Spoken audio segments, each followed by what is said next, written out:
ನಮಸ್ಕಾರ, ರಘುಸ್ ಕಿಚನ್ಗೆ ಸ್ವಾಗತ ಸುಸ್ವಾಗತ.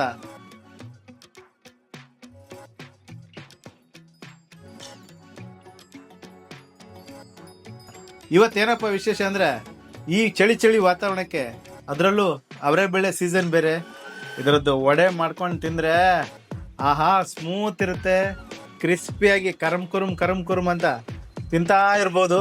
ಒಂದು ಕೊಟ್ರೆ ಇನ್ನೊಂದು ಕೊಡಿ, ಇನ್ನೊಂದು ಕೊಟ್ರೆ ಮತ್ತೊಂದು ಕೊಡಿ ಅನ್ಬೇಕು, ಆ ಥರ ಮಾಡ್ಬೋದು. ತುಂಬ ಅದ್ಭುತವಾಗಿರುತ್ತೆ. ನಾನು ಮಾಡೋ ಮೆಥಡನ್ನು ನಿಮಗೆ ತೋರಿಸ್ಕೊಡ್ತೀನಿ. ನೀವು ಕೂಡ ನಿಮ್ಮ ಮನೆಯಲ್ಲಿ ಮಾಡ್ಕೊಳ್ಳಿ, ಖುಷಿ ಪಡಿ. ಅವರೇ ಬೆಳೆ ವಡೆ ಮಾಡಲಿ ನಾನು ಉಪಯೋಗಿಸ್ತಿರೋದು ಸಾಮಗ್ರಿಗಳು: ಎಣ್ಣೆ, ಅಕ್ಕಿ ಹಿಟ್ಟು, ಕಾಯಿ ತುರಿ, ಹಸಿಮೆಣಸಿನ್ಕಾಯಿ, ಒಣಮೆಣಸಿನ್ಕಾಯಿ, ಸಬ್ಬಸ್ಗಿ ಸೊಪ್ಪು, ಸ್ವಲ್ಪ ಕೊತ್ತಂಬರಿ ಸೊಪ್ಪು, ಉಪ್ಪು, ಈರುಳ್ಳಿ, ಜೀರಿಗೆ, ಹಾಗೆ ಸೋಂಪು, ಸ್ವಲ್ಪ ಬೆಳ್ಳುಳ್ಳಿ, ಹಾಗೆ ಸ್ವಲ್ಪ ಗರಂ ಮಸಾಲ, ಇಷ್ಟನ್ನು ಯೂಸ್ ಮಾಡ್ತಾ ಇದ್ದೀನಿ. ಅವರೇ ಬೇಳೆ 1/4 kg ತೊಗೊಂಡಿದ್ದೀನಿ. ನಾನು 1/4 kg ಅವರೇ ಬೇಳೆ ತೊಗೊಂಡಿದ್ದೀನಿ. ಅದಕ್ಕೆ ಒಂದು 4 ಆಗುವಷ್ಟು ಹಸಿಮೆಣಸಿನ್ಕಾಯಿ, ಒಣಮೆಣಸಿನ್ಕಾಯಿ ಅದು ಕೂಡ ಒಂದು 3ರಿಂದ 4 ನಿಮ್ಮ ಖಾರಕ್ಕೆ ಅನುಗುಣವಾಗಿ ಅದನ್ನು ಹಾಕ್ತಾಯಿದ್ದೀನಿ.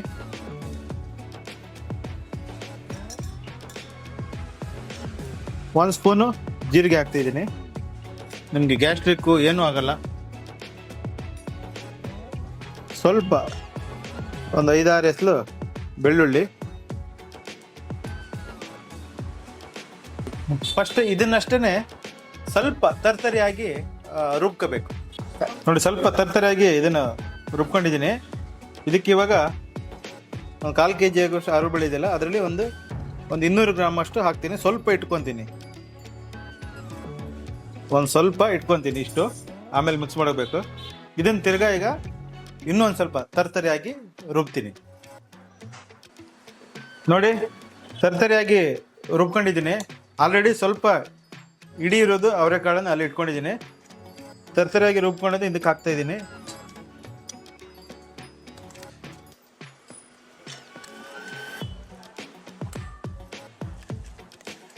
ಈಗ ರುಚಿಗೆ ತಕ್ಕಷ್ಟು ಉಪ್ಪು ಹಾಕ್ತಾಯಿದ್ದೀನಿ.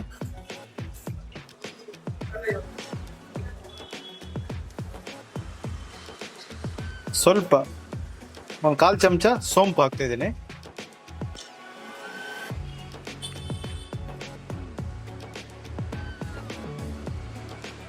ಒಂದು ಅರ್ಧ ಚಮಚ ಗರಂ ಮಸಾಲೆ ಹುಡಿ,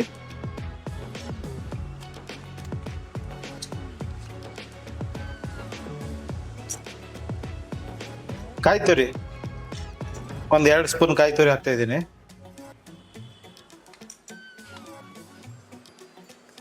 ಅಕ್ಕಿ ಹಿಟ್ಟು ಒಂದು 2 ಸ್ಪೂನ್ ಅಕ್ಕಿ ಹಿಟ್ಟು ನಿಮಗೆ ಕ್ರಿಸ್ಪಿನೆಸ್ ಕೊಡುತ್ತೆ. ಸಬ್ಬಸ್ಗಿ ಸೊಪ್ಪು ಇದನ್ನು ಹಾಕ್ತಾಯಿದ್ದೀನಿ. ಸೂಪರಾಗಿ ನಿಮಗೆ ಒಳ್ಳೆ ಘಮ ಸಖತ್ತಾಗಿರುತ್ತೆ ಇದ್ರ ಟೇಸ್ಟ್ ಕೂಡ. ಸ್ವಲ್ಪ ಕೊತ್ತಂಬರಿ ಸೊಪ್ಪು, ಹಾಗೆ ಈರುಳ್ಳಿ ನೈಸ್ ಹಚ್ಕೊಂಡಿರೋ ಈರುಳ್ಳಿ, ಚಿಕ್ಕ ಈರುಳ್ಳಿ ಒಂದು 2 ಇದೆ.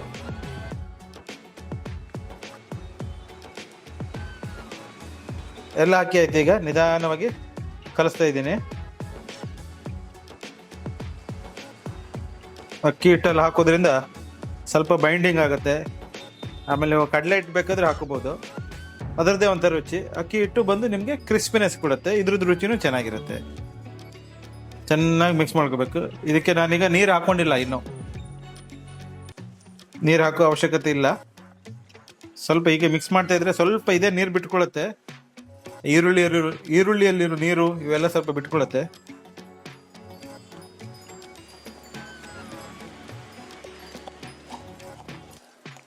ಈಗ ಉಂಡೆ ಕಟ್ಟಿ ಆಮೇಲೆ ಪ್ರೆಸ್ ಮಾಡಿ ಬಿಡಬೇಕು. ಉಂಡೆ ಕಟ್ಕೊತಿದ್ದೀನಿ ನೋಡಿ. ನೀರು ಏನೂ ಹಾಕಿಲ್ಲ ಇದಕ್ಕೆ. ಮತ್ತು ಈರುಳ್ಳಿ ಎಲ್ಲ ಹಾಕಿ ಜಾಸ್ತಿ ಹೊತ್ತು ಬಿಡಬಾರ್ದು, ಮತ್ತು ನೀರು ಬಿಟ್ಕೊಳ್ಳೋಕೆ ಸ್ಟಾರ್ಟ್ ಆಗುತ್ತೆ. ಪಟ ಅಂತ ಕೆಲಸ ಸ್ಟಾರ್ಟ್ ಮಾಡ್ಬೇಕು.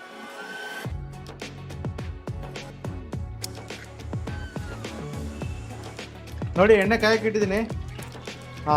ಎಣ್ಣೆ ಕಾದಿದೆ. ಇವಾಗ ಎಲ್ಲ ಉಂಡೆ ಮಾಡಿ ಇಟ್ಕೊಂಡಿದ್ದೀವಿ.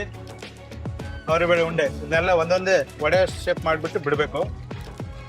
ಒಂದೊಂದೇ ಬಿಡ್ತೀನಿ. ಇವಾಗ ಕೈಗೆ ಒಂಚೂರು ಆಯಿಲ್ ಹಚ್ಕೊಂತೀನಿ. ಉಂಡೆ ಟೈಟ್ ಆಗಿರ್ಬೇಕು, ಗಟ್ಟಿ ಇರ್ಬೇಕು ಉಂಡೆ.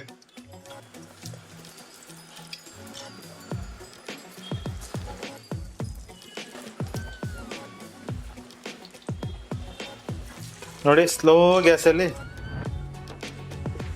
ಮೀಡಿಯಂ ಗ್ಯಾಸ್ ಇದೆ ಇದು, ಮೀಡಿಯಂ ಫ್ಲೇಮಲ್ಲಿ ಉರಿಸ್ತಾ ಇದ್ದೀನಿ. ಜಾಸ್ತಿ ಬ್ಲ್ಯಾಕು ಆಗಬಾರ್ದು. ನೋಡಿ ಸಾಕೀಗ ಆಗಿದೆ.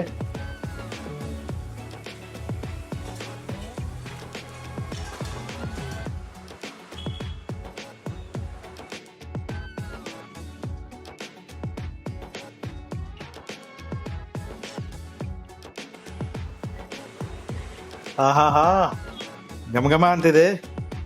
ಅವರೇ ಬೇಳೆ ವಡೆ ಸಖತ್ತಾಗಿ ಬಂದಿದೆ. ಈ ಚಳಿ ವಾತಾವರಣಕ್ಕೆ ಮಾಡ್ಕೊಂಡು ತಿಂದರೆ ಇನ್ನೊಂದು ಕೊಡಿ ಮತ್ತೊಂದು ಕೊಡಿ ಅನ್ಬೇಕು. ಮನೆಯವರೆಲ್ಲ ಖುಷಿಯಾಗಿ ಬಿಡ್ಬೇಕು. ಖಂಡಿತ ನನ್ನ ಮೆಥಡ್ ನಾನು ತೋರಿಸಿದ್ದೀನಿ. ಖಂಡಿತ ನೀವು ಕೂಡ ನಿಮ್ಮ ಮನೆಯಲ್ಲಿ ಮಾಡ್ಕೊಳ್ಳಿ. ಟೇಸ್ಟ್ ಮಾಡ್ತೀನಿ.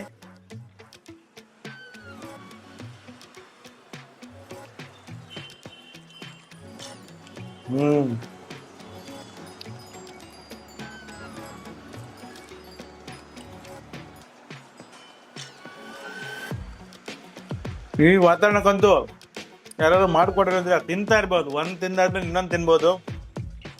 ಚಳಿ ವೆದರ್ಗೆ, ಸ್ನ್ಯಾಕ್ಸ್ಗೆ, ಸಂಜೆ ಟೀ ಜೊತೆ ಎಲ್ಲದಕ್ಕೂ ಸೂಪರ್ ಆಗಿರುತ್ತೆ. ಊಟದ ಜೊತೆ ತಿನ್ಬೋದು. ಅದ್ಭುತವಾಗಿದೆ. ನೀವು ಕೂಡ ನಿಮ್ಮ ಮನೆಯಲ್ಲೇ ಮಾಡ್ಕೊಳ್ಳಿ. ಹಾಗೆ ನಮ್ಮ ರಘುಸ್ ಕಿಚನ್ ಚಾನಲ್ನ ಸಬ್ಸ್ಕ್ರೈಬ್ ಮಾಡ್ಕೊಳ್ಳಿ, ಶೇರ್ ಮಾಡಿ, ಲೈಕ್ ಮಾಡಿ, ಪಕ್ಕದಲ್ಲಿರುವ ಬೆಲ್ ಬಟನ್ನ ಒತ್ತಿ. ನಿಮ್ಮ ರಘುಸ್ ಕಿಚನ್ ಚಾನಲ್ನಲ್ಲಿ ಬರಲಿದೆ. ನಿಮಗೆ ಯಾವುದು ಅಡುಗೆ ಇಷ್ಟ ಕಮೆಂಟ್ ಬಾಕ್ಸಲ್ಲಿ ಕಮೆಂಟ್ ಹಾಕಿ. ಅಲ್ಲಿವರೆಗೆ ಫ್ರೆಂಡ್ಸ್, ಪ್ಯಾಷನಿಂದ ಅಡುಗೆ ಮಾಡಿ, ಟೆನ್ಷನ್ ಇಲ್ಲದೆ ಊಟ ಮಾಡಿ. ಬಾಯ್.